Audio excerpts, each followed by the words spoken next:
As the NCAA men's basketball tournament tips off, the dominance of football bowl subdivision schools remains clear. Of the 37 at-large bids awarded, only 5 went to leagues that don't sponsor football, highlighting a trend that has grown in recent years.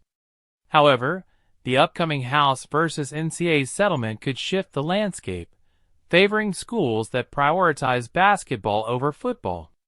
The settlement is expected to introduce a revenue-sharing system, capping athlete payments at over $20 million per school. While powerhouse football schools like Georgia will allocate most of that to football, basketball-centric schools like VCU can direct a larger share to their hoops programs.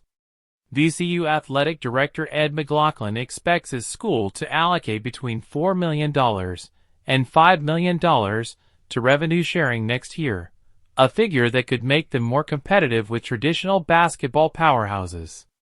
"We will never reach the biggest cap, and that's okay," McLaughlin said. "But we can invest in our programs at an incredibly high level." The shift could alter recruiting battles, especially if basketball-focused schools can outspend mid-tier programs in power conferences. While NIL collectives have fueled player compensation in recent years, revenue sharing aims to streamline the process, with third-party oversight approving legitimate endorsement deals. The change could level the playing field for schools outside the Power Four conferences, allowing them to attract and retain top talent without being overshadowed by football budgets. Some coaches in major conferences have already expressed concerns about how football will absorb most of their school's revenue-sharing budget, potentially leaving basketball underfunded. That could lead to coaches looking at jobs in conferences like the Atlantic 10 or Big East, where basketball remains the top priority. "The Datons, the VCUs, they've always been good jobs," one source said. "But now they'll have money to compete with the Blue Bloods." Xavier Athletic Director Greg Christopher believes the Big East will remain competitive with football schools in revenue sharing, estimating that most schools will invest between $3 million and $5 million in men's basketball.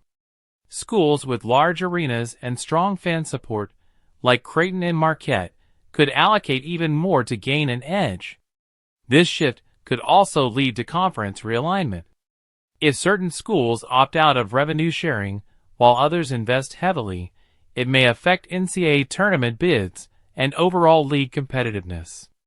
The American Athletic Conference has already set a minimum $10 million investment over 3 years for its members to avoid competitive imbalances. Other leagues may follow suit to ensure their teams remain viable on the national stage.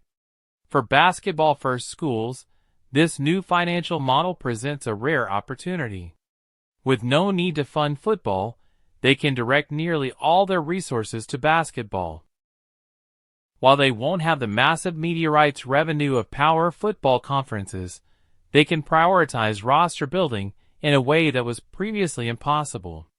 "Our basketball focus has allowed schools in the Big East to punch above their weight for a long time," Christopher said.